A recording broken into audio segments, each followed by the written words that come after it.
It's a wonderful privilege and a slight anomaly for me to have the opportunity to introduce Lord Michael Heseltine to you. Lord Heseltine has been one of the preeminent figures in British politics for at least 4 decades. And in fact, he has been a key leader in business as well as politics for longer than that. I'm a complete newcomer and outsider. But it's a delight to have Michael Heseltine at the LSE. Lord Heseltine was first elected to Parliament in 1966 as the member for Tavistock in Devon before moving to Henley in Oxfordshire in 1974. I think that was with the abolition of a constituency, that change. He created his own publishing business and is one of a limited number of parliamentarians with such experience. He reports in various of his autobiographical comments that this was a struggle as well as a success, and that he has learned the different sides of business, which I think is an invaluable experience. He was a minister in the Heath government from 1970 to 74 and joined Mrs. Thatcher's cabinet in 1979 as Secretary of State for the Environment, a post he held again in John Major's government from 1990 to 1992. While Secretary of State for the Environment, Lord Heseltine developed distinctive policies toward urban regeneration. In particular, he created development corporations in London Docklands and Merseyside and was responsible for the use of challenge funding to incentivize localities to put forward proposals for the regeneration of former industrial city areas. These policies are still highly influential today. During Mrs. Thatcher's government, he was also Secretary of State for Defense, a post from which he famously resigned over the Westland affair, a disagreement within government about the future of Britain's helicopter industry, among other things. Walking out of a cabinet meeting, famously, and announcing what he had done live to the media in the street outside. Later, in Major's government, Heseltine became the president of the Board of Trade, a cabinet post with responsibility for the UK's trade and industry policy. He memorably stated that he would intervene, and I quote, before breakfast, dinner, and tea to help British companies. He continues to articulate a significantly more interventionist approach to industry than many British politicians, not only in the Conservative Party. He is an advocate for industrial policy. He is an advocate for growth in Britain. Following Sir Geoffrey Howe's resignation speech on 13 November 1990, Michael Heseltine announced his candidacy for the leadership of the Conservative Party, a decision that precipitated Mrs. Thatcher's resignation. In the event John Major became Conservative leader and Prime Minister, Michael Heseltine returned to government as a minister. He has long been one of the Conservative Party's leading orators. He has also been strongly pro-Europe in a party that has powerful Eurosceptic leanings. His recent report, No Stone Unturned, published last month, was commissioned by David Cameron. It is a cogent and rounded view of Britain's need for a consistent industrial policy underpinned by powerful city and local leadership. It is an argument not only for creating wealth in Britain, but for creating it through a plurality of local economies in Britain and enterprise at different scales. Its publication was supported by both the CBI and the TUC, a rare event indeed. Tonight, Lord Heseltine will expand on the views in his report. It is a privilege for all of us. There will be an opportunity for questions at the end, and may I remind all of you that we hope that you will do what I did not do and state your name. You can do it like this. I'm Craig Calhoun, only you should use your own name. Wait for the stewards in the red shirts to come to you with the microphone so that you can be heard, recorded for the podcast. The Twitter hashtag, for those who use Twitter, is #LSE Heseltine. May I now please welcome Michael Heseltine.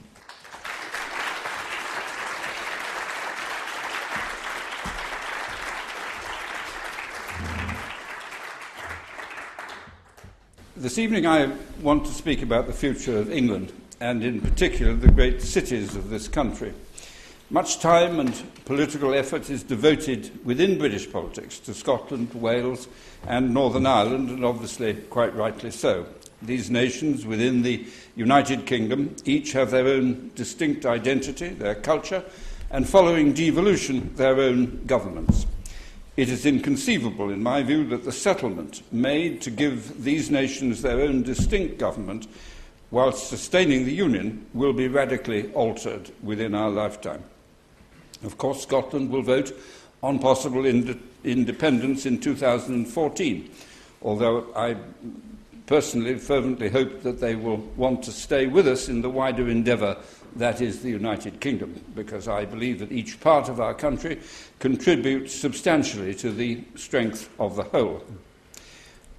But England is rarely discussed as an entity.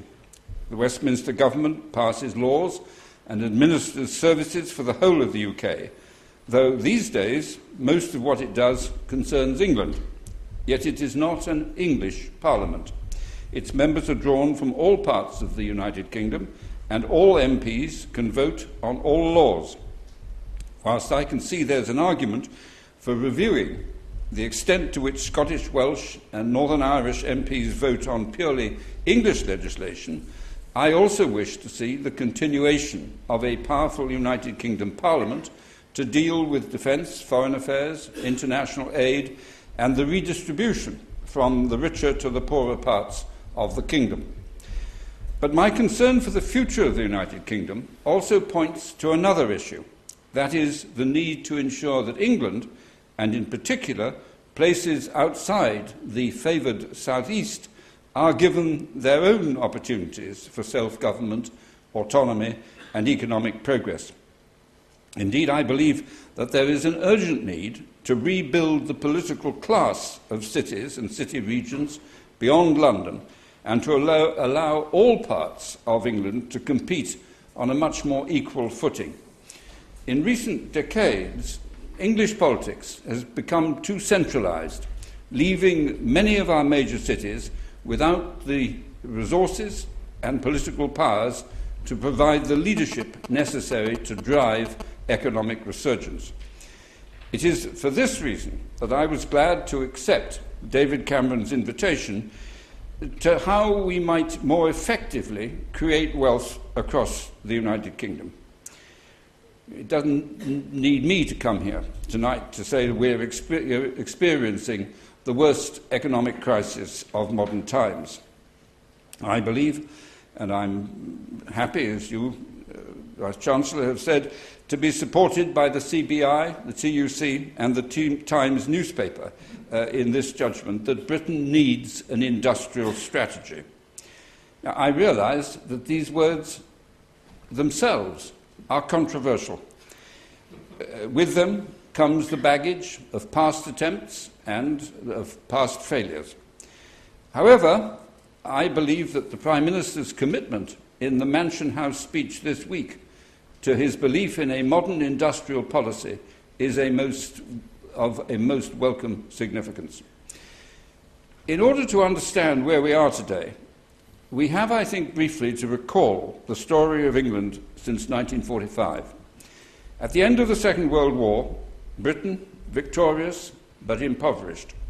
The Attlee government created the welfare state and also nationalised the commanding heights of the British economy.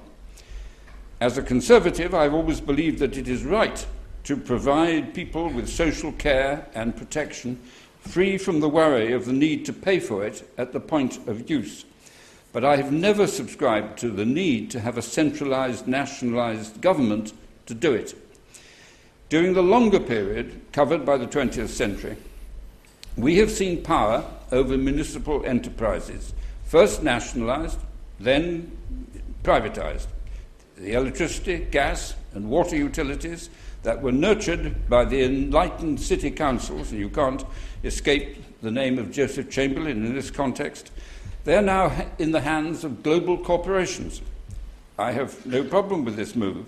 Indeed, I think privatised utilities have been able to liberate investment and innovation of a kind that would have been impossible if they had remained in public hands. But inevitably, the local and city government role in provision has gone. Decisions about utilities, investment in, say, Birmingham or Newcastle are as likely to be made in Paris or Frankfurt as they are in London. Inadvertently, the Attlee government reforms paved the way for a long-term shift of power over public services from local government to the centre. By extending national government control to a range of public services, the stage was set for decades of further shifts of power to London. This is not a party political point. Conservative and Labour governments have both played a role in the further move of political decision-making from our great northern and Midland cities to a single dominant southern one. This was not done to aggrandise London or its political class. It was in many ways the accidental or random byproduct of many decisions made about the future of government and public services. As an aside, it is hard not to believe that the end of empire, for example, had something to do with the historic reorientation of the UK Parliament and government, which ceased to play such a dominant role with international concerns and shifted more to domestic ones. No India, no Canada to govern, our national leaders turned a greater part of their attention to Ipswich and Cumbria.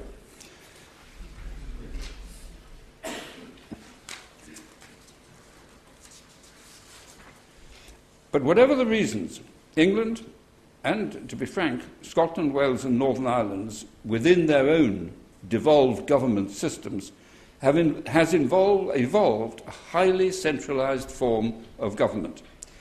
The extent to which this government differs from other comparable economies can best be seen in the OECD statistics about the proportion of overall countrywide tax receipts attributable to local and regional government.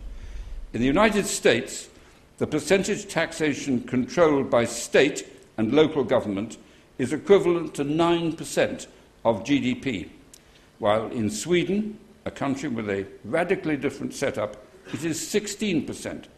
Among the big European countries, the percentages are 11% in Germany, 6% in centralized France, and 10% in Spain. And what is the equivalent figure for the United Kingdom? I can tell you, it is 1.7%. So this is the total raised by council tax as a share of UK GDP. While I personally applaud the present government's efforts to allow councils in England to retain a proportion of the local business rate, even with this reform, the 1.7% figure will rise to just 3%. Now, I would not propose the immediate transfer of one or more of the Exchequer's taxes and revenues to local government.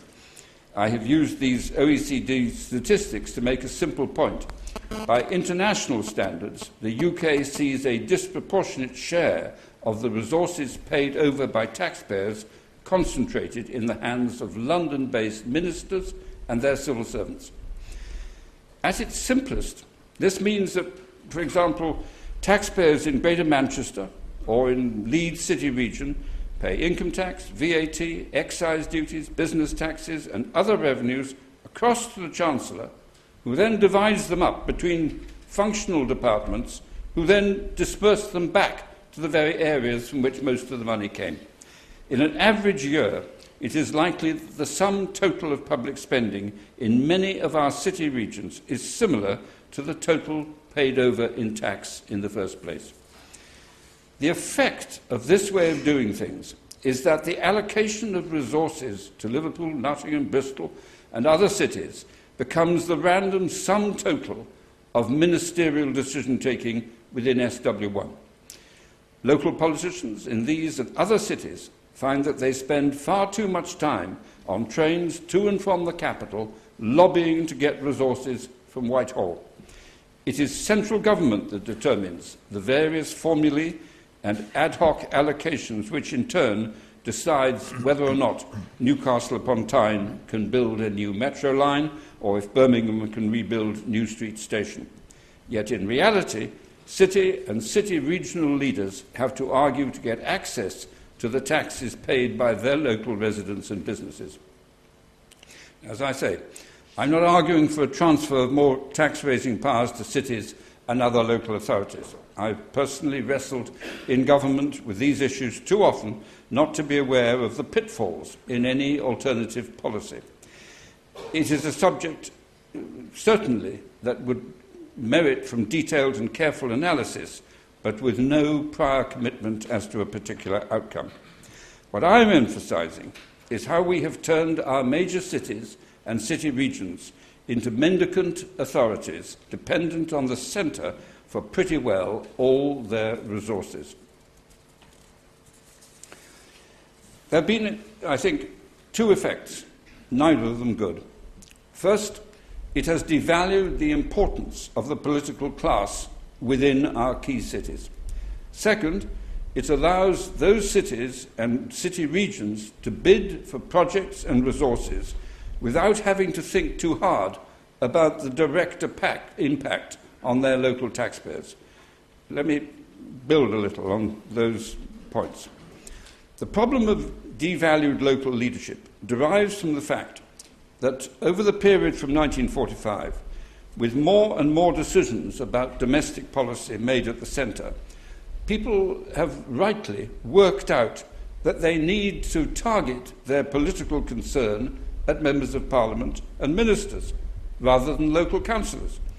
Many MPs are now overburdened with the kind of requests for help that in the past would have been handled by councillors. Parliamentarians have access to Whitehall and are guaranteed to get a reply from the relevant minister about, for example, a family's housing problem. Because all money flows from the centre, the possibility for changing anything is consequently seen to lie there. Moreover, it is true that a city council or regional leadership cannot decide to make a decision, for example, to invest in a new college or a new link road. A ministerial decision and Whitehall approval will be required. It's hardly surprising, therefore, that residents and businesses look over the heads of council leaders to the people who control both resources and powers to undertake those sort of developments in London. The second problem I alluded to was the inevitability that without any perceptible local tax impact, city and local council leaders will inevitably bid to central government for projects and programmes about which they would be more cautious if they had to fund them locally. The costs and consequences of local and regional projects have to be felt locally if rational investments are to be made. So that is another argument for greater local discretion over resource raising. I think it's fair to say that few politicians in any party now fundamentally disagree with this kind of analysis that I've just described. Indeed, Graham Allen's Political and Constitutional Reform Committee has been working to great effect on a new constitutional settlement for local government, which would give local councils greater freedom and certainty to direct their own destinies. All party, Labour, Conservative, Lib Dem, politicians subscribe to localism. But saying it is not quite the same as doing it, or even understanding what needs to be done.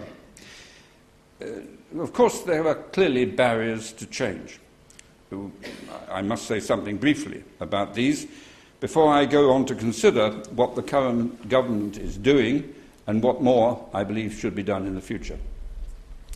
First and foremost, any politician who works hard over many years to win general elections and then becomes a minister is unlikely to wish immediately to hand over the new power that he has just acquired to other people, particularly other politicians, many of whom might actually be part of a different party to that particular minister.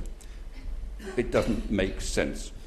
As I said earlier, most parliamentarians believe in greater decentralization, but once in office, it becomes tempting to use the powers at hand to effect important changes. Another barrier to change is the strength and power of the civil service. I happen to believe that Britain has one of the best and most professional civil services in the world. But it will inevitably seek to sustain itself and its authority. Senior officials I have worked with are democratic, decent, and non-political. But like any group of professionals, they will inevitably operate in a way that ensures they continue to have the power and influence that they currently enjoy. It's called human nature.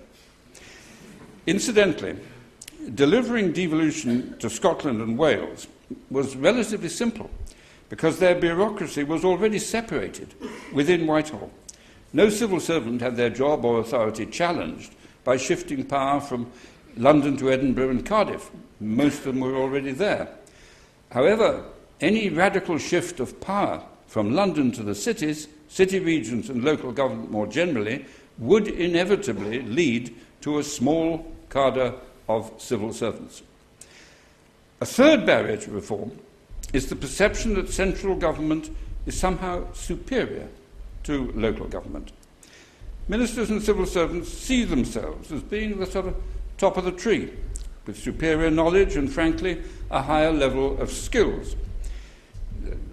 I sadly can only point to the endless stream of National Audit Office reports about waste in Whitehall departments to suggest that those who operate at the centre of government are just as capable of error and frailty as anyone else. I remember very clearly, as Secretary of State for Defence, the challenge of achieving cost efficiency and competitiveness out of the procurement processes of that department. Now, I would be the first to concede that local government has had its bad patches. I was Secretary of State for the Environment in the early 1980s when the Looney left took control of a number of our cities. Incidentally, they took control of a number of our universities, but I won't bring that up here. So at that time, I had to fight to ensure that local taxpayers, residents and businesses were protected. But things have moved on a long way since then. I have worked with the politicians and other local leaders in Liverpool for much of the past 30 years, and I can assure you that the Labour city leaderships of the kind found in Merseyside today are no longer prone to the kind of extremism of the past. Like Conservatives in local government, they want improved skills, more jobs, more prosperous industries, a better place in the sun for their communities. So those are some of the barriers to decentralization. And, of course, I believe that they can be overcome. The Coalition self-evidently believes that. It has taken a number of steps that will, in my view, over time, begin the process of shifting power away from the centre and towards localities. Indeed, it is beginning to happen. In particular, I wish to see cities and city regions as the engines of local autonomy and economic growth. So let me indicate some of the policies that the government is already pursuing along such an agenda. Next April, the government will allow councils in England to retain a proportion of their business rates. Under the complex local government finance arrangements we have in this country, and believe me, I was responsible for them, they certainly are complex, councils cannot retain a single penny of any non-domestic rate that they attract to their area. It all goes straight back to the Treasury. Under Eric Pickle's new arrangements, local authorities will be able to keep 50% of any growth in their business rate base. Now, I believe, as the government does, that this will incentivise councils to give planning permissions more speedily and to work even more actively to attract new businesses and therefore new rate revenue to their areas. For the newly resurgent authorities such as Manchester, Leeds, Bristol and the post-Olympic Newham, there are real opportunities now to go for bigger and higher density developments that will produce a significant new local yield. The more they develop, the more they will keep. The incentives provided by local business rates retention are a good first step to allowing councils to benefit from going for growth. As the economy picks up, many of our cities will be able to follow those I've named here. Liverpool, where I recently co-chaired an inquiry with Sir Terry Leahy of Tesco's, into the city's economic prospects, is well placed to pursue projects such as the Peel Development's proposals for a massive expansion and improvement of the city's riverside. Liverpool has one of the most beautiful and architecturally exciting waterfronts in any city in the world, in my view, on a par with Shanghai and New York. And it will be significantly assisted in its long-term efforts by being able to retain parts of the business rate growth that will come from the development of its waterfront. But one should ask the question, why should Nottingham or Sheffield or Birmingham be any different? These cities, too, have ambitious plans for the future, and they should be encouraged by the reform of business rates. If I can make a party political point here, I would add that a Conservative-led government is introducing a reform that will, albeit, marginally increase local authorities' fiscal autonomy. Labour-controlled cities will, in many cases, be the beneficiaries, even though the previous government never attempted such a reform. But this reality underlines the present government's commitment to change. In my report, I describe a number of the government's pro-growth initiatives, and I could tell you a little of them. In parallel with the reform of business rates, the current government has introduced the New Homes Bonus. This works much like rates reform. It works to incentivise councils to allow development. Under the previous arrangements, local authorities which gave planning permission for new homes saw any new council tax thus generated being removed literally on a pound-for-pound basis as equalisation grants took their toll. Now, for each new home that comes onto the council tax valuation list, the council is given a grant equivalent to the new tax generated as a consequence. There is a bonus for social and affordable housing, and this reform will continue in the longer term, providing an ongoing incentive to construct more housing while providing councils with the resources that can be reinvested in local facilities. The Community Infrastructure Levy will fulfil a similar function. Councils can now set a fixed tariff in relation to new developments so as to generate the funding necessary for new infrastructure and other local facilities. This will give predictability to developers and create a positive feedback between new development and improved local services.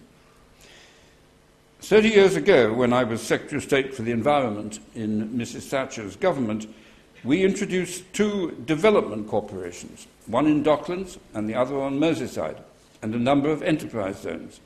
I'm happy to say that these initiatives have been used by successive governments in various forms ever since. The current government has announced 10 enterprise zones within England, in most of the core cities. Within these areas, the locality will be able to keep any new business rates generated for up to 25 years, I believe. Local enterprise partnerships, about which I will say more in a moment, will benefit from the resources generated in this way. A Mayoral Development Corporation model is being used here in London to secure the longer-term regeneration of the Olympic Park. Another spin-off from the reform of non-domestic rates is the possibility of using tax increment financing, it's called TIF, to secure new investment in sections of our cities. And it operates by allowing a local authority to promote the construction of new infrastructure, which will, once available, allow development to take place. The local taxes paid by such a development can then be used to service and repay the original debt that was incurred to create the infrastructure in the first place. If the Battersea Power Station site is now finally to be regenerated, it will require the construction of a link to the underground, and the TIF concept offers a plausible way of at least part funding the tube extension. Other cities have their own proposals for using this novel in concept, and I'm glad to see that the city deals, which Greg Clark has announced, propose such arrangements in Newcastle, Sheffield and Nottingham. A few moments ago I mentioned the local enterprise partnerships. These are relatively new institutions, and they are the coalition's attempt to create plausible, locally focused bodies which will foster and encourage enterprise. They are, in effect, partnerships between the local authority and the business community. They're not a replacement for the regional development agencies, although I note in passing that there's very little opposition politician today seriously suggesting we should recreate the RDAs. They had become large and unwieldy bureaucracies. They may have done some fine work, but it's a simple fact that the GVA per head of most regions outside the Greater South East failed to meet the target that was set to attract convergence between London and the South East and the East itself. Despite 13 years of economic growth up to 2008, the Northern and Midland regions actually grew less quickly than the capital's super-region. There are 39 of these existing LEPs, and they, as I say, can bring together business and local government partners to apply for resources for the fund of which I was the chairman of the advisory board, the Regional Growth Fund. In responding to the proposals, we've been mindful of the need to create sustainable new jobs, particularly in those areas most affected by the shrinkage in public sector employment. In my recent report, I proposed that the local enterprise partnerships be strengthened with a new enhanced role and up to £250,000 for each of the next 2 years to devise their own local economic strategies and to create the foundations to implement them. In my view, that the LEPs should lead a long-term strategic business plan for their area, which would be the basis of bids to central government for the resources needed for local investment. At the same time, I also propose giving chambers of commerce an established legal status to enhance their role as coordinating hubs for the private sector. They would then be able to work more effectively with the local enterprise partnerships to support business development. I certainly don't believe that one should for 1 minute underestimate the challenge in all this. The British economy has been tilting away from the Midlands and the North for generations, and we cannot change such a reality. Nevertheless, I believe that policies followed since the 1980s have created a resurgence in Liverpool, Manchester, Leeds, Newcastle, Sheffield, not always perhaps in some of the outlying areas. But there is one reality, I think, that we have to observe when we talk about the North-South divide. I think we need to rethink the language to reflect London's unique position in the global economy. It is arguable, and I do believe it, that London has a greater breadth of excellence than any other city in the world. There may be richer cities, there may be more powerful cities, there may be more beautiful cities, but there is no city that encompasses such a complexity of excellence in politics, economics, the arts, academia, and many other fields of human challenge and endeavour within the history of our time. We should be proud of this and build on it. Our provinces will benefit from it. What we should not do is to undermine it with redistribution policies that hold it back in the belief that this will accelerate performance elsewhere. We should face the fact that growth in the London superstate may continue to exceed the rest of the United Kingdom. The real challenge is to enhance the opportunities outside London so that the widening of the gap is contained within politically acceptable limits. And that means unleashing the latent energy and releasing the underlying strengths everywhere to be found in Northern Ireland, Scotland, Wales, and provincial England. Another element in the government's policy is its reform of the planning system. All recent governments have recognised that England's town and country planning system has achieved both good and bad results. On the good side, it has, in large measure, preserved England's green and pleasant land from sprawl and degradation. Few attributes of England more obviously express Englishness than its beautiful countryside. And I, in my report, stress my support for the 1947 Town and Country Planning Act and its role in protecting that beauty from sprawl and unnecessary development.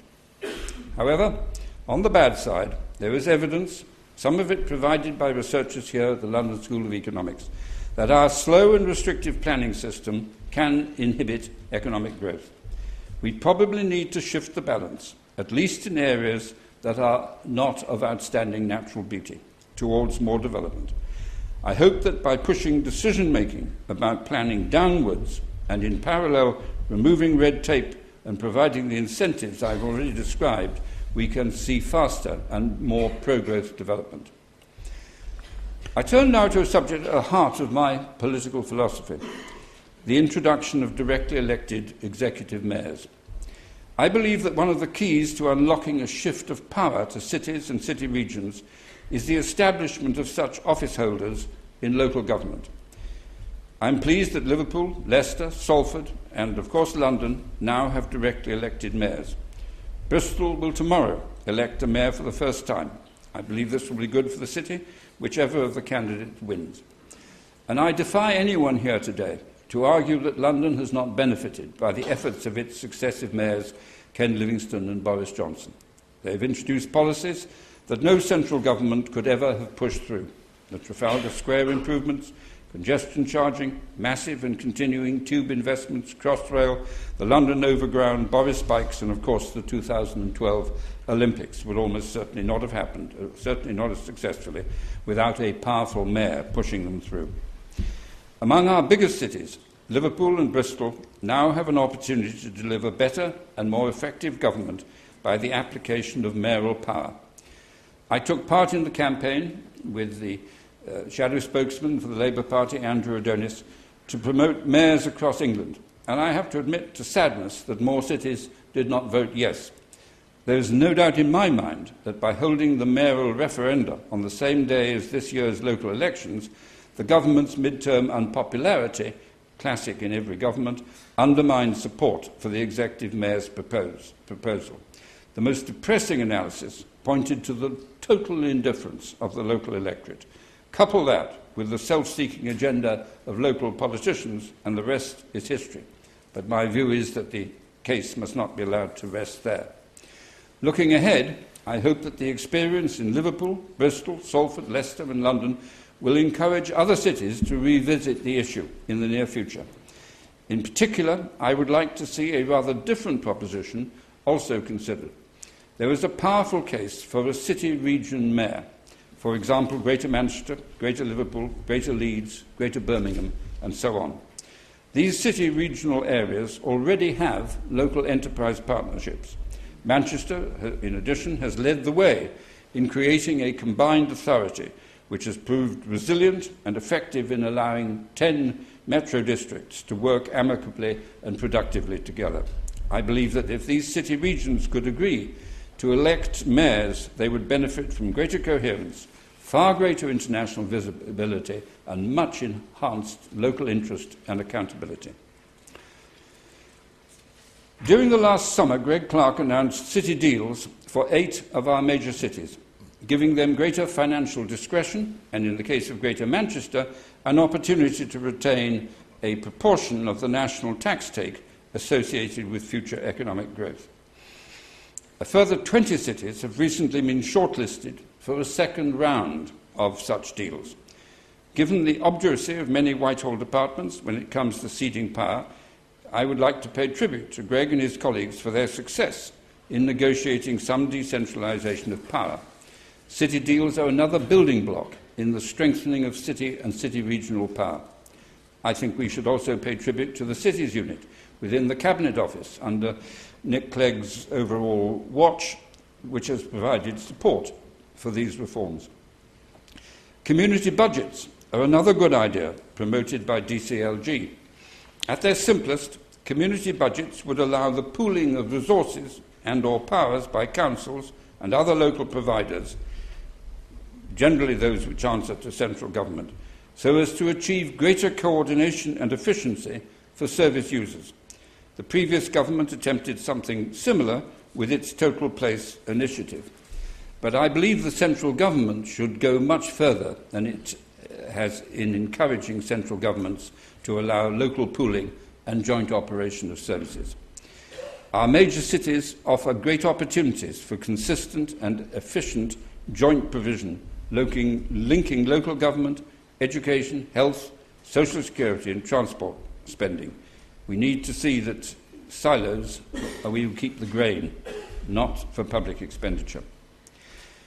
As far as business support is concerned, I state categorically in my report that central government should identify the budgets administered by different departments which support growth and then pool them in a single pot where those budgets relate to local authority areas. And there should be a competitive bidding process from the local partnerships for 5-year grants from this single pot that would support investments and initiatives that the local enterprise partnerships believe will enhance growth opportunities. And in making their bid, they would have to say that if we get X pounds of public money, we will organise additional money from the private sector or the third sector, whatever it may be, in order to enhance the scale of resource deployed in our area. Taken together, the government's policies, as outlined here, offer a major opportunity for England's cities. There can be a rather greater local discretion to promote and foster economic growth and to deliver locally sensitive services. There can be more powerful local leadership, which, by example, will encourage greater and further decentralization of power. Of course, I have spoken, as I said at the beginning, mostly about cities and city regions, and I realise that counties and districts in more rural areas are also very important, and I do not wish to understate that importance. But it is our cities that will continue to command our greatest attention. I say this for 3 reasons. First, because the cities are the engines of regional and national economies. Second, because there is a much underused and derelict scale of land within them. And third, because many of the poorest and most deprived people live in the major cities. I believe it would be appropriate to concentrate on decentralisation to English cities for another reason.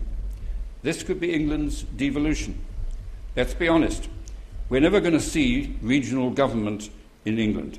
John Prescott tried it, and it did not succeed. But we can see a major shift of power from London to all our major cities, which would lead to a re-establishment of powerful political leadership in those places. Incidentally, I believe such a re-establishment of power in our biggest cities would make it far easier to envisage the development of regional banks, financial and health services, and much else organised on a local basis. It works in America, it works in Germany, why shouldn't it work here? There are 2 further issues I must cover before briefly looking forward. The first is that by arguing for more power in England's major cities, I am clearly making the case for a move of power away from London. This is not anti-London. Indeed, I would also wish to see London itself benefit from further devolution of power from Whitehall's departments to the mayoral and borough model. Our current level of centralisation would be a problem wherever the UK capital was located. Moreover, there will always be a role for a smaller and more adaptable Whitehall. The other point to make here is that it would be possible to decentralise while sustaining inter-area equalisation. I'm not arguing for an end of transfers of resources from the richer to the poorer parts of the country. That's not going to happen, and it shouldn't happen. And indeed, wherever you look overseas, the same process, whether it's in federal Germany or Australia, is part of the political backdrop. And England and the United Kingdom as a whole must continue to operate as a single unitary country, albeit one, in my view, with much more federal tendencies. But we must not use the need for equalising transfers and thus sustaining a broad level of national provision as an excuse for the intervention of Whitehall across the board and in every detail.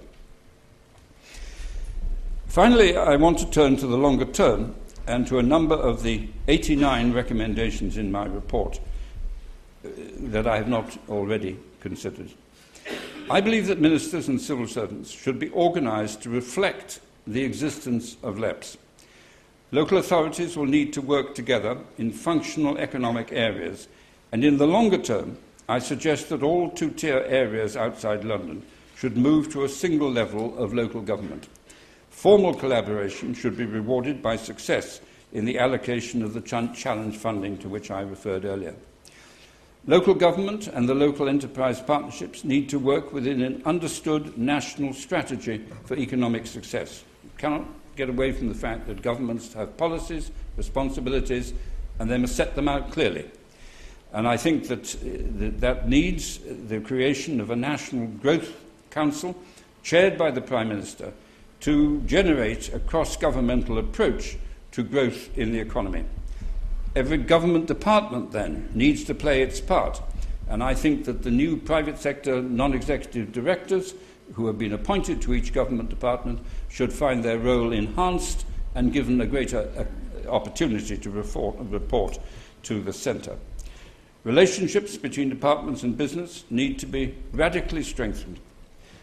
There has already been welcome developments in, for example, the Automobile Council and the Aerospace Council created within the Department for Business, but there is plenty of opportunity to extend this process further.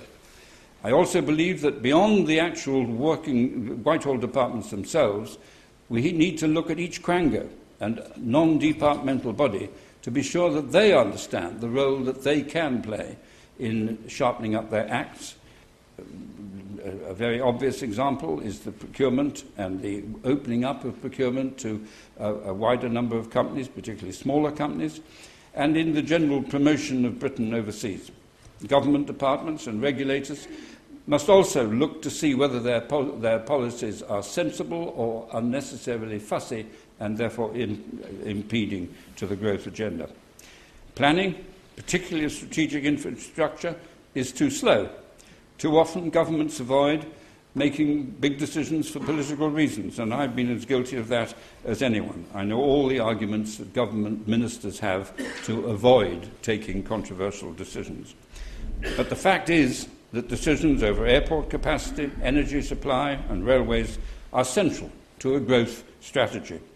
In parallel, we need mechanisms to encourage private capital to find a way into the financing of major infrastructure investments.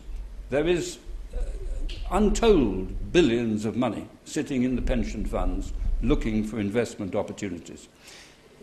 But today, at present, every major project is a one-off, requiring funders to fight for the right to be part of it, often with government itself providing the delaying factor. So we need good decision-making, rapidly implemented, and much easier ways for the investors to find safe homes for their long-term investment on behalf of their pensioners. Finally, we need to improve our skills. As competition intensifies from all over the world, India, Latin America, Korea, Germany, and now China, we cannot accept the fact that some schools and colleges leave young people ill-prepared to compete. I know full well someone who years and years ago set up my own small business, the need to encourage and assist with entrepreneurship, schools and FE colleges, and of course universities. They have a vital role to play in ensuring that LEPs and other growth agencies can influence the type and quality of skills made available by the education system. It is a chilling fact, published by the government, that there are 591 schools that are failing to deliver the basic outputs that an advanced economy needs today. Dealing with that in itself would be a major contributor, not just to the wealth and growth of our economy, but it would avoid the fact that we are literally producing every year a significant number of young people who will never find effective work in today's sophisticated economy. Even looking after elderly people, a growth market, a very important market, if you can't understand the description of the pill on the package, you can't be trusted with that caring thought. You can't work in a garden unless you can read the danger on the fertilizer packet that you are using. It's simple as that. Our immigration system, very controversial, but it must not be an accidental barrier to the country acquiring the skills it needs. We probably need 30,000 engineers in this country today to fill the vacancies that exist. There is no way we can produce those engineers from Britain's academic background in the timescale that is relevant. There is only one way to attract them, and that is to find them overseas. And this is highly controversial because of the widespread concern about those who have managed to find their way around the immigration rules and have no legal right to be here. So tackling both of those issues at the same time is an urgent part of the growth agenda. At the start of this speech, I referred to the need for England to have its own response to the changes that have occurred and are still taking place in Scotland, Wales and Northern Ireland. I believe that the proposals in my recent report would, if implemented, provide strengthened urban economies in the North East and North West, Midlands and the West Country. These assertive city regions would represent an organically development opportunity to strengthen the political and business class beyond London SW1. It cannot be right that England is so centrally governed. There is no economy like us in the world that has this monopolistic functional process. The more we're able to shift decision-making closer to the places where people live and work, the better our decisions will reflect the strengths and opportunities of the local economies and therefore the national economy. Of course, there will still be need for national planning and national investment. This is a small and densely populated place. But I have no doubt at all that within the gift of government now, there is an opportunity to change the pace at which we use our resources and the consequences that flow from it. The Industrial Revolution started in the North and the Midlands. It did not start in London. But we have the advantage now of a stable government, a much-admired legal system, and some of the most creative people in the world. There is no reason why we cannot have a second post-industrial revolution. My report will, I hope, play some small, modest part in encouraging the government and localities to grasp the opportunity. Thank you very much.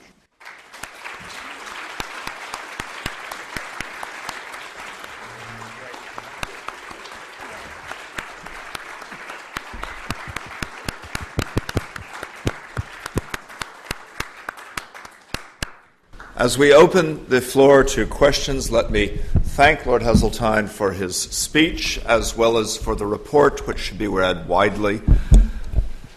We've heard several topics about which you may have questions: the centrality of cities, the importance of decentralization, but still with a government strategy, emphasizing growth, being willing to tackle tough and controversial issues, and revitalizing the political leadership as well as the economies of diverse cities and city regions, and indeed building public-private cooperation for the future of England.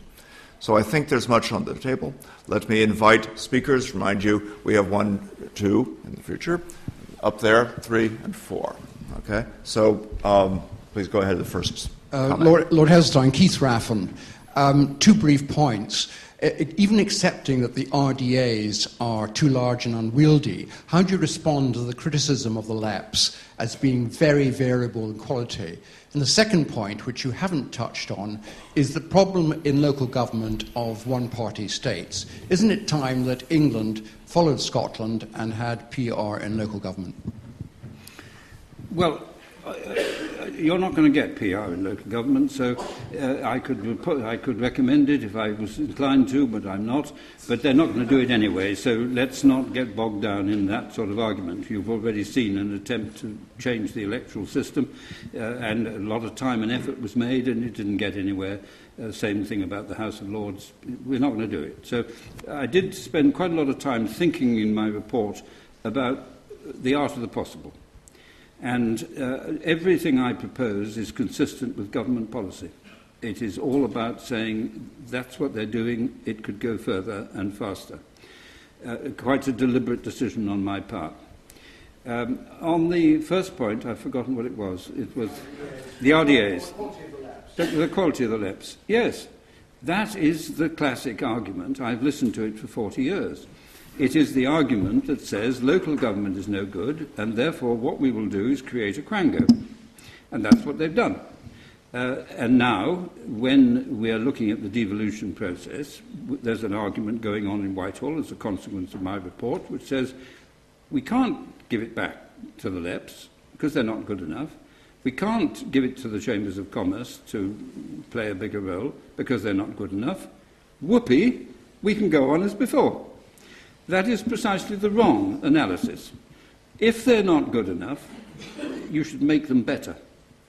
And that's what Britain has not succeeded in doing. It has simply taken more and more and more power on the happy assumption that the people who then exercise it are better, more able, wiser, cleverer, can get it right. There's not a shred of evidence to support that assumption.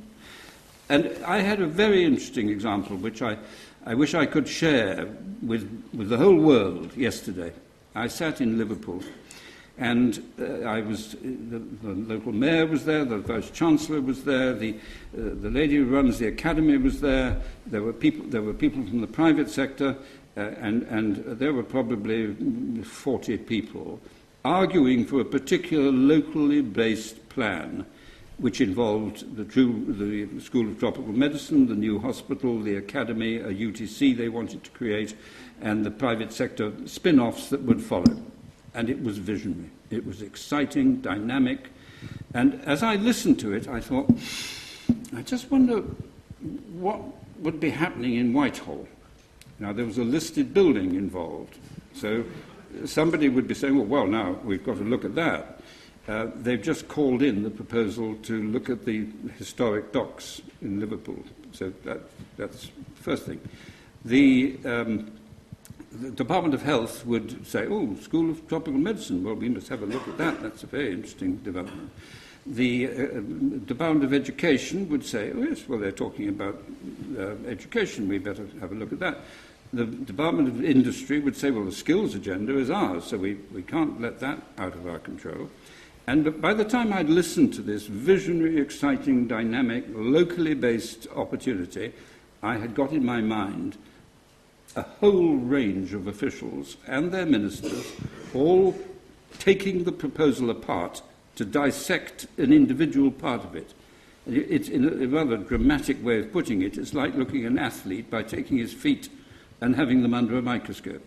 It's the athletic body that matters, and that's what London can't grip. Thank you. George Jones, Emeritus Professor, Government Department, LSE. While I'm very happy with your praise for local government and its leadership, how is that consistent with your advocacy of these LEPs, local enterprise partnerships, when they are business-led, when we don't find the mayors or city leaders chairing these bodies? In fact, businessmen, are they not the chairs of these bodies? They're business-dominated, which means they are non-accountable quangos that Mr. Maud is trying to abolish as much as he can. So how do you make consistent your advocacy of democratic local government leadership with your advocacy of unaccountable quangos? Well, I don't accept the unaccountability. No LEP can put forward a proposal unless its local authority members agree it. They are partnerships. They're partnerships between the local authority and the local wealth creators. And the reason, so there's local accountability from the local authority, there's national accountability from the elected government who have to accept the proposals. But I'd like to share the history with you. If you think about what made our great enterprise cities, they were a pretty rough lot of people, but they did a fantastic job in the context of the 18th and 19th centuries. They were buccaneers, they were entrepreneurs, they were wealth creators, and they were driven by it. slowly and understandably and rightly, in my view, the appalling social conditions meant a new sort of person became the dynamic of the local area, and they were called councillors. And because of the enormous redistribution of money, the councillors were broadly focused on the distribution of the social provision, housing, education, whatever it may be. And so the dynamic that made them was replaced by a group of well-intentioned men and women whose principal preoccupation was providing the social infrastructure. So the balance had completely switched. No one really thought about it, no one really intended it, but it happened. And it not only happened to the councillor as opposed to the entrepreneur, but it happened because in the redistribution process, central government got more and more control because the money was being recycled as I defined. And what did central government do?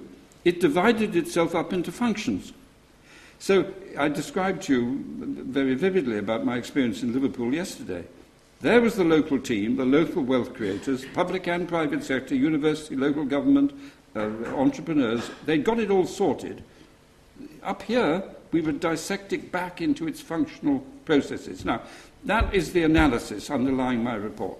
And I think that the LEPs are an attempt to put the balance slightly differently. But the local authorities are a crucial part of this. They have all the money, let's be frank. They have all the planning powers. They have the housing powers. They have many of the social security powers. And they have the influence. You know, if you go and see, as I know them very well, I'm sure many of you do, you work with these local leaders and the chief executives in the good of municipalities. They're very outstanding people. Okay, good. Lady on the aisle here. First of all, thank you very much for your comments. Given your comments about London and the importance of maintaining London as a global centre for so many skills, do you think it's possible for the city to retain its leadership role given the changes in the regulatory financial landscape over the next 5 to 7 years? Well, I think that it is possible, but one will have to fight for it, because I haven't the slightest doubt that, first of all, there's a massive shift of wealth from west to east. There will be an emergence of huge financial centres in the Far East and maybe elsewhere. And so that in itself will be a challenge. There is then the whole issue of the European development and whether the Eurozone consolidates itself and seeks to divert financial services away from the city to Frankfurt and Paris. So they're all they're battles to fight, but I think the government is aware of them. Certainly anyone I know in the City of London is aware of them. So life is nasty, short and brutish. You've got to be out there fighting for yourself. That glass, well, it isn't, but that glass is going to be half full. Okay, very good. The man in the blue shirt in the center.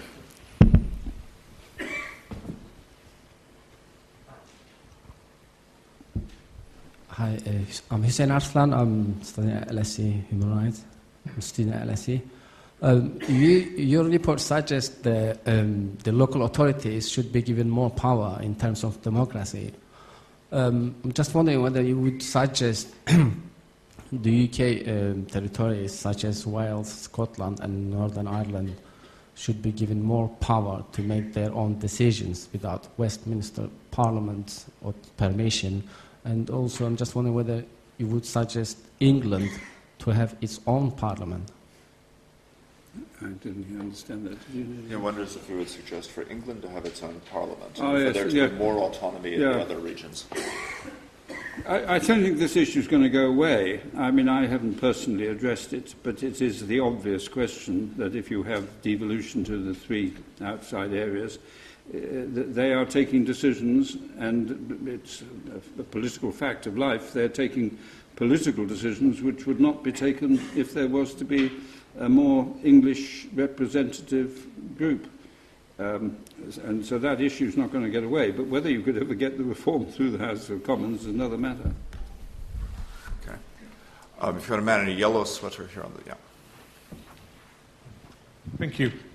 Lord Heseltine, tomorrow there are elections for police commissioners, and unless I am mistaken, unfortunately the turnout is likely to be extremely low. Now, I very much hope I'm wrong, but my fundamental question is this: is not the problem the lack of interest compared, say, for example, with the debate in Scotland? Well, you're not wrong. There is going to be a very low turnout.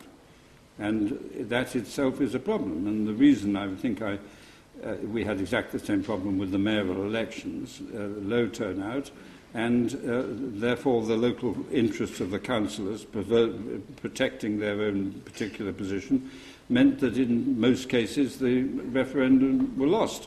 I was personally against a referendum in the first place. I am against referenda, but I think governments are elected to govern, and that's what they're for. But I think there's a very serious point that lies behind what you're saying. There is complete disenchantment with local democracy. People don't actually believe in it. It reflects, whenever it is exercised, a disenchantment with the national government. If you've got a popular government, you win seats. If you've got an unpopular government, you lose seats. Nobody thinks it matters what the local authority is doing. And if you follow the logic of what I'm saying, it doesn't matter that much because the central government makes all the decisions. Now that I find unhealthy. And so that makes me keen on trying to find ways of devolving power. Okay, thank you. The second row here.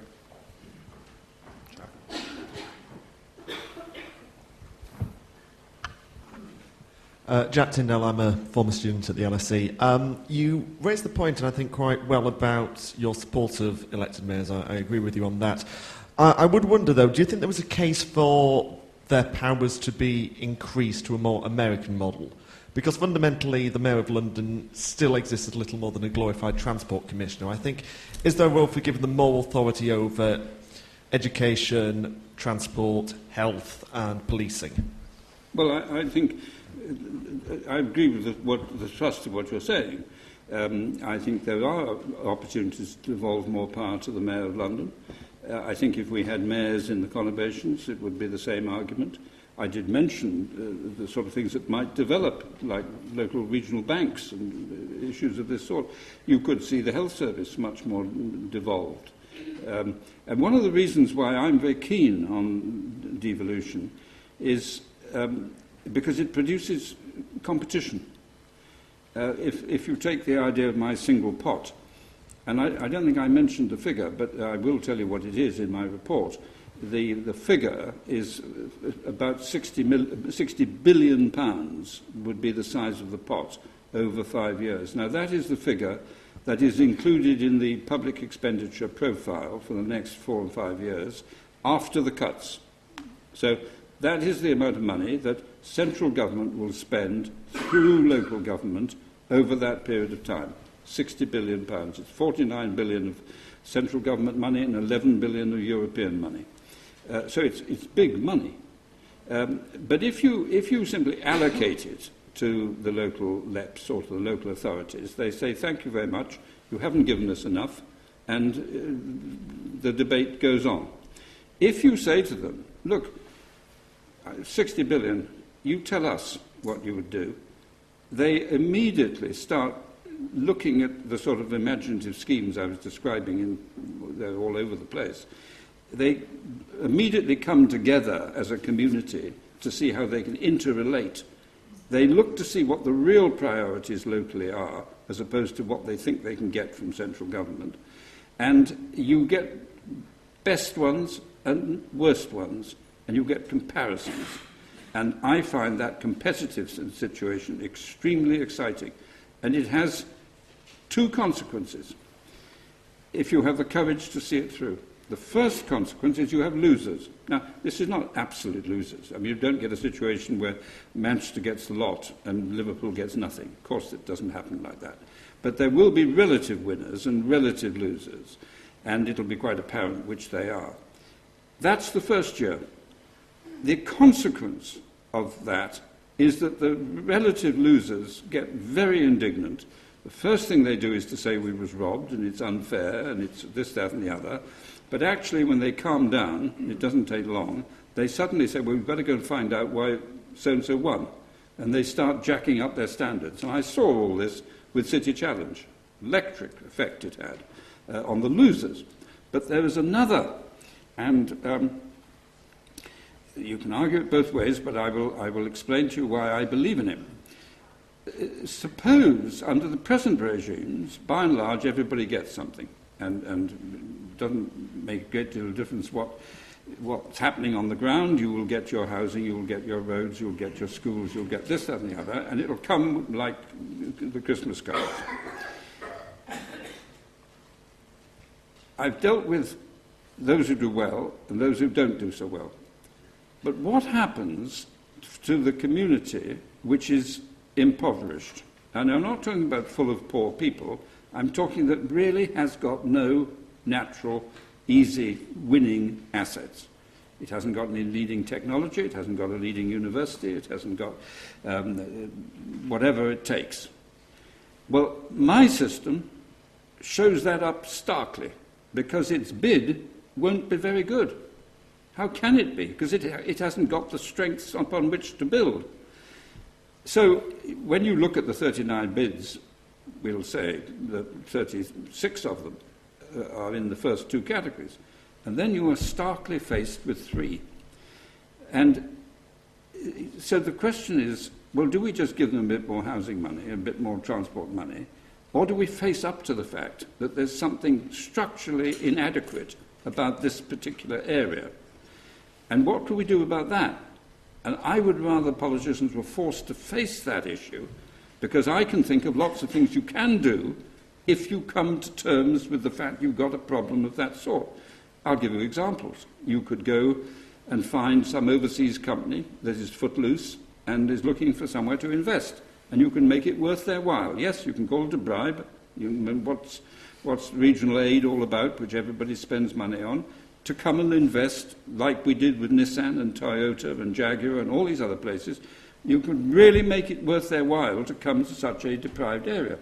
You could say, well, look, we need a new university, and we're going to have a new university for life sciences, whatever it was you wanted, and we're going to put a lot of public money into creating in that area the leading edge we can, and we're going to pay leading people to go and work there. You see, you could move a government department, which is we've done. You could move a military training establishment. But my solution will force you to face the issue.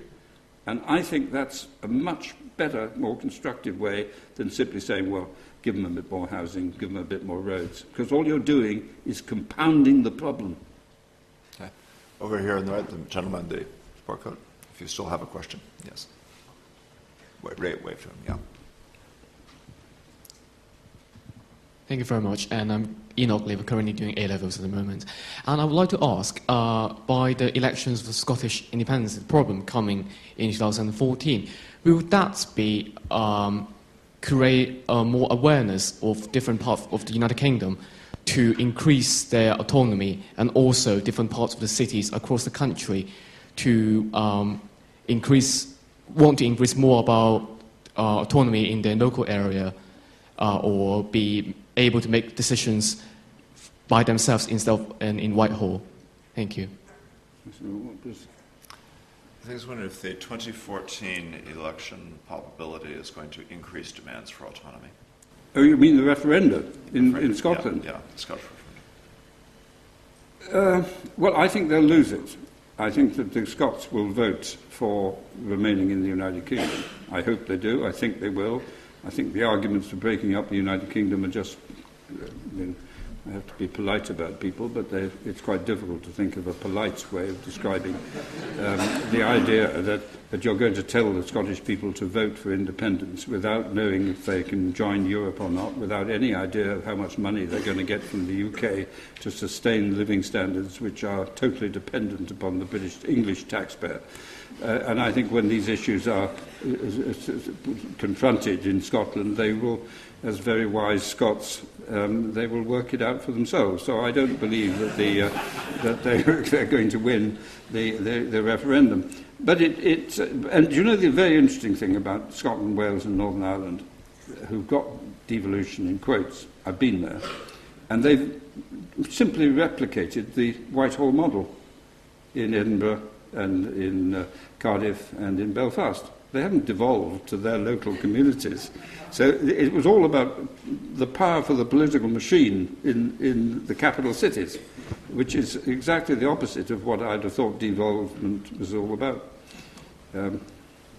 But it will. This whole issue about your point about your question is the 2014 referendum going to raise the issue? The issue is already out there.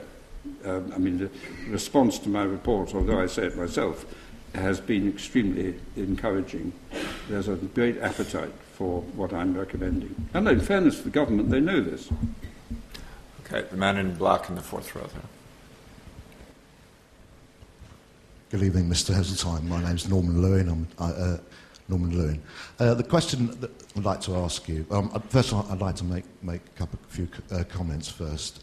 Your faith in local government is quite shocking for me because if you read Private Eye, practically every fortnight it's full of rotten boroughs, councillors, mayors, chief executives, either doing some crazy idea or dipping their hand in the till. So I'm quite shocked that you've got a great faith in our local authorities. Can I make I don't know what newspapers you read.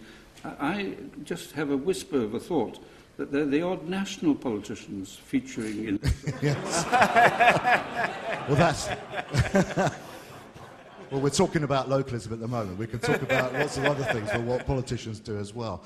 The BBC are running currently a documentary series about Stoke City Council and about the cuts that they have to make.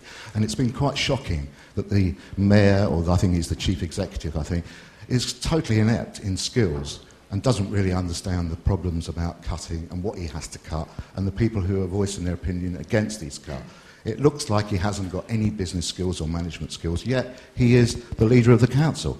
I think your colleague Bernard Jenkins, and this is the question I'm going to ask you, has hit on something quite extraordinary, which I think I agree with, is that he's looking into the fact that a lot of public servants in Whitehall don't have the necessary skills about the subject they're dealing with. Look at the debacle that's happened just recently with the trains, with the Virgin train debacle, where it's been quickly identified that the civil servants didn't have the skills to be able to operate a situation like that.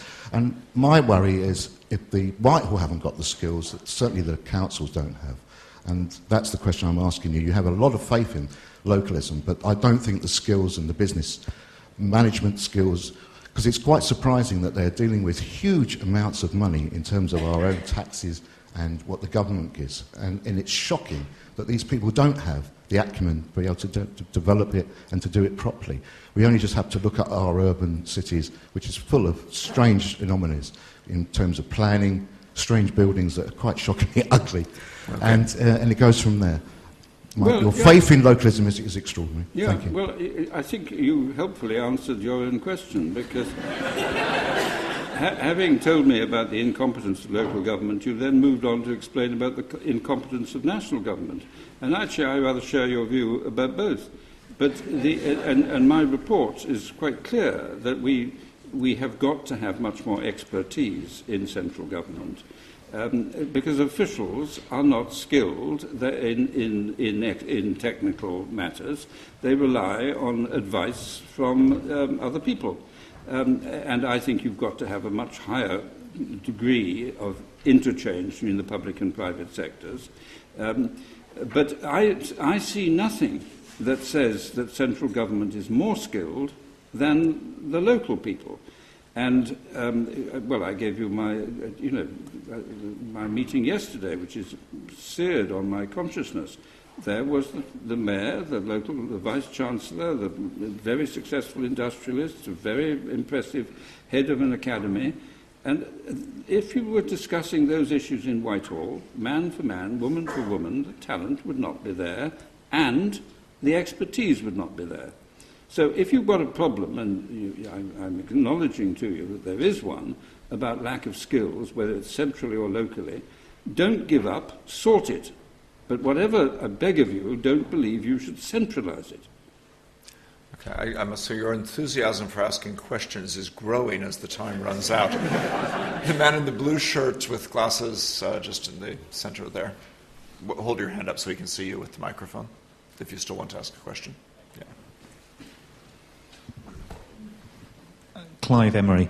Could I ask, there seems to me a view that the success of the Mayoral in London should be copied, but do you think it's due to the size and the scale of the London economy, and do you believe that there is a sort of scale of individuals, 8 to 10 million, which becomes relevant for public accountability, for public press, that isn't necessarily copied in a Wolverhampton or a Bristol? Do you think it should be more regional, and do you think that could be a way of moving from regional government to having regional mayors who would have a clout over a similar population size and therefore have a similar clout, public opinion, etc.? No, I don't believe it's a factor of size. I mean, if you go to France, any village has got a mayor. Everyone knows who it is. Anything goes wrong, he or she is held responsible. And if you look at, there is no advanced economy which hasn't got this directly elected accountability at a local level. I mean, it is, and in many ways, it's not even advanced, capitalist economies. The president of China, there's a sporting chance it's the ex-mayor of Shanghai.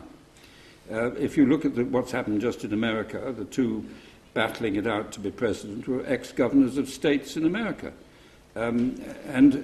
So every economy of which I have any knowledge has got a locally identified and elected person in charge. Whereas what we do is we elect party councillors who then sit down and choose one of them to be the leader. And it doesn't resonate. They're not known. The parties are now, let's be frank about it, you may not know this, but I can tell you it's a fact, the parties are now having increasing difficulty in finding people to stand as councillors because they don't feel that it's a worthwhile job and all that sort of thing. So it's a bust system. And it leads to the process we've now got, where people, basically members of Parliament have become sort of semi-councillors. That's what's happening, and it's wrong. The second row here on the front, this side. Take the microphone. The microphone's coming. First of all, I just want to say, I think the outline that you gave us is absolutely first class, and your plans. So I can only say congratulations, and I, for one, I'm sorry, my name is George Mallinckrodt. I should have said that. I apologize. So I think the outline you gave was first class, and looking into the future. That's what we are all about, in simply saying, how do we deal with the future? And from my point of view, one of the most important points that you raised, two things, decentralization, and the other one is skill.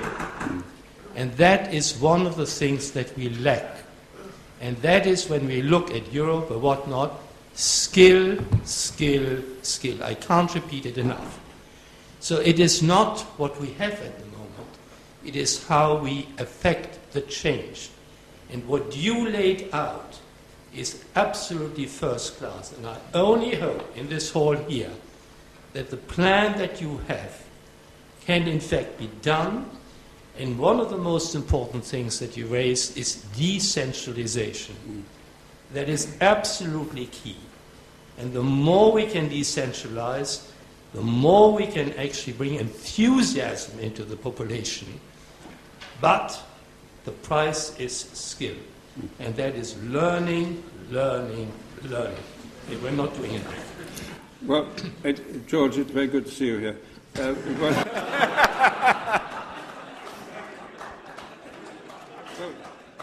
He is one of our most distinguished bankers, so we ought to he's a good banker, that one. But it is. Look, sometime towards the end of the Victorian era, people started producing reports saying the British education standards were not up to the standards of Germany and America.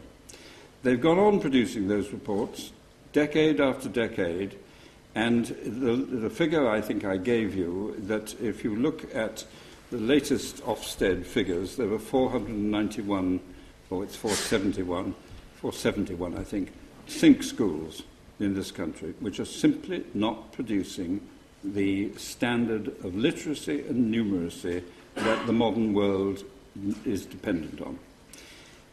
Michael Gove is, in my view, pioneering a revolution and of course, incurring all the criticisms from the entrenched education establishment, but he is doing it absolutely rightly. But when we come to skills, well, the skills budget, which is £4 billion a year of your money, is not in the Department of Education, it's in the Department of Biz. That's, well, I never remember what BIZ stands for, but it's business and something or other. It used to be the Board of Trade, and it was the DTI when I was there. But anyway, there's $4 billion a year of your money in the BIZ. And no, that's a whole heap of money. And that money is allocated to the colleges of further education in order to deliver skills. And then the department, my department, it tells the College of Further Education how they can spend the money, what courses they can provide, what skills they've got to do, what the targets are, and all that. That's decided in London, in Whitehall. If you take the cheapest fare you like out of London and you talk to the employers, they are tearing their hair out because they can't get the skills they want from the colleges of further education.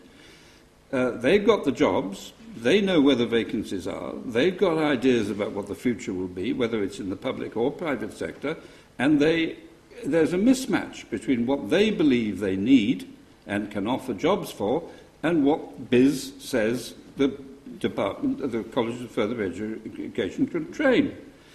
My report says quite clearly, put it up for competitive bids.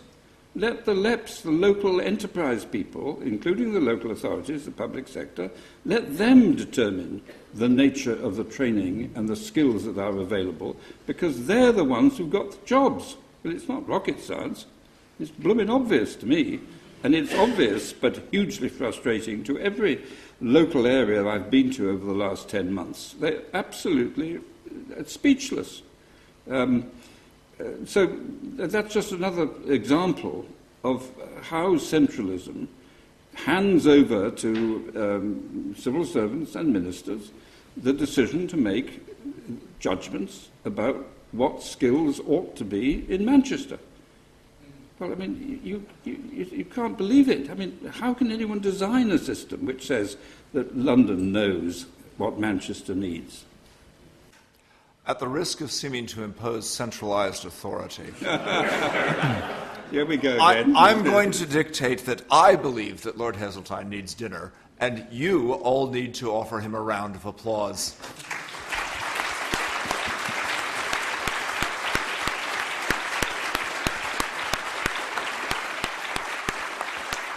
Well,